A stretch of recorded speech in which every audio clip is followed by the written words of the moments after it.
Hi, my name is Monica, and I am a survivor of child abuse, specifically child molestation. When my two stepsisters came to live with us, that was more so around about when I found out. I was about 10 or 11 years old at that time. My room and my brother's room was separated by a divider, and it had a latch that, you can open it up and make it into one really big room. We would wake up and wonder why the mirror would be turned around in the room, and wonder why the latch was always open and things like that. I don't even know what sparked the conversation with me and my sister. Pretty much, we was wondering why was that always happening, and I was always waking up with my stepfather like literally dead smack in my face. Money next to my bed, and I didn't realize at the time that it was hush money.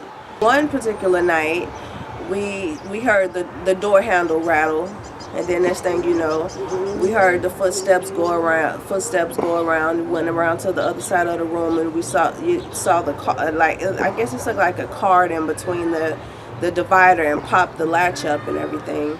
And we kind of like nudged each other, because after popping the latch, he turned the mirror around, and the purpose of him turning the mirror around was so if he was on her side of the room, that I couldn't wake up and see, the reflection, or see what he was doing on that side, and vice versa. If she woke up, she couldn't look in the mirror and see what he was doing on my side.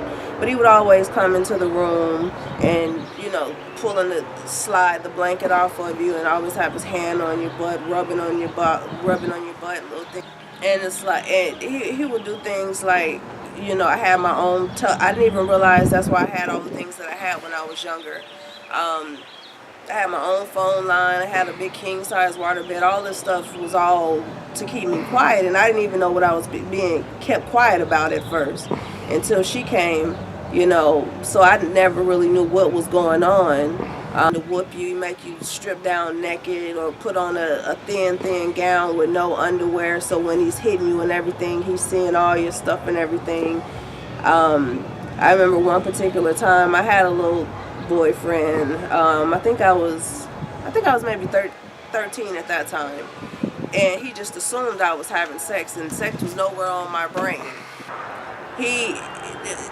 I got the worst beating that day, and that one was a naked beating, and that I remember like it was yesterday. It was like he had threw me on the bed and opened my legs, and he had his face like literally right between my legs when my mother opened the door.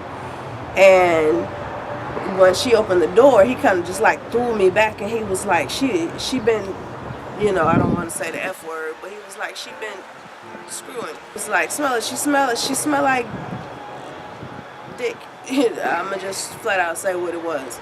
Not realizing that, it was pretty much a cover up for whatever he was attempting to do. It's like he would do all kind of little things, even when it came to like playing with me and stuff like that. You acting like you play wrestling with me, which is very inappropriate for a grown man to be wrestling with a little girl. And really what you're doing is, playing with my little boobs or something, or rubbing on my vagina or something like that, or rubbing on my butt, doing stuff like that. And a lot of times it was done right in front of my mother's face. Those things were done right in front of my mother's face, but he just played it off in a way to where it seemed like he was playing with us. I don't take anything that I went through in my childhood. I wouldn't take any of it back, because I realized God used me to be the voice for other young ladies, or to be able to help other young ladies that were going through similar things.